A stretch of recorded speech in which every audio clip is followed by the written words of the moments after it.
information, like talking. Use Bridge in Adobe Camera. First, browser, meaning it can only show you what is actively connected. These images were adjusted with older versions, but kind of boring because it just doesn't have much using Lightroom. And it depends on what it looks like. We'll learn exactly how that's done. Actually, this is Abu Dhabi. Result coming right out of Lightroom. And I'll just call my catalog, I'll just call it my name. Just take a moment.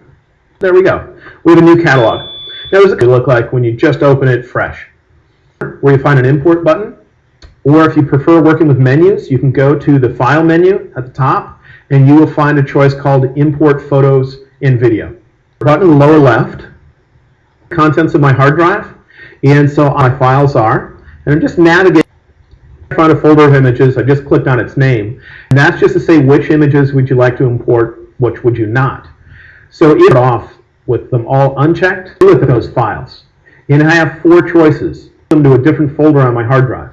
We'll talk about that later. That's useful if you have a compact flash card or just any card out of your camera. And you want to clear off the card, get the images onto your... but it's going to leave the original in its original location, whereas Move would delete the originals, moving them to the... DNG is something we'll talk about later on, probably in the second or third. Add it to. And that means your Lightroom catalog. Get in here to do this. One thing you should be aware of, you have already organized your images into a bunch of subfolders. Maybe it's based on year. Let's say you go to the 2012 closed folders. Whereas if I turn that off, it will only get things that are in the exact folder that I've highlighted here. And if there are any, it's going to start importing those images and creating previews. You'll see in the upper left is where you had a progress bar. When that's done, it's done creating its previews. And we can look at our images. So let's take us where we're going to see our images, and on the left and on the right we have these panels we can use to make various changes. Thumbnail slider, control. If you click on that down pointing arrow, you'll simply have a choice.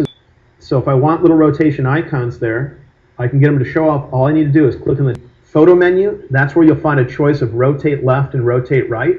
For those of you with international keyboards, where you're getting the images from, remember, in the middle top is what you're doing to those images, and if they're already stored where you'd like them to be on your hard drive, just choose Add.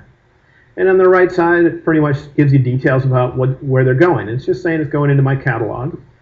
And that's called Render Previews, and that's an important choice. If I click on this little menu, I have some choices. Grab any previews of these images that are already built into the files themselves. It's a while for it to render one-to-one previews. For the small images, it'll go rather quickly, but for my big panoramas, it might take a while. But I can continue working in Lightroom and doing things. Creates a preview for your image, at least a thumbnail preview. And that's what you're seeing on the back of your camera as you're viewing the image. This guy, which is what's generically known as grid view, to fill the screen. And that is the space bar to get the image to fill your screen, and the letter G to go back to the grid. Spacebar, grid. And so now we should be able to go through these relatively quickly. Use the right arrow key, and you'll see some of the shots I took in Africa.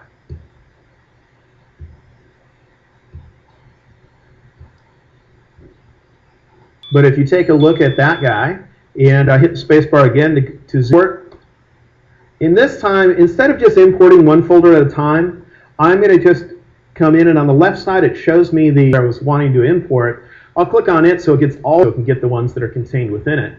In here you'll find some of the images are grayed. You can't unimport that in here, so it just makes them disappear or gray out. Down here you can see the I'm going to choose embedded in sidecar, and I'm just going to hit the import button. I'll call it a light. It's going to turn gray, and the name of my hard drive is going to turn blue. Hard drive and how much space is open on the hard drive. Click on the little triangle, I can expand it. Next to it, it means that that particular folder means we have a subfolder. If instead it looks like little specks of it. I've been to Iceland, I don't know, flight from the east coast of the US, plus and minus button next to them. The plus button has a little arrow pointing down next to it. Anytime you see a little bitty arrow pointing down, it usually means there's a menu hidden there. Look at my folder list, the little triangle next to Iceland, its text is in gray. You see that compared to the others? And that just means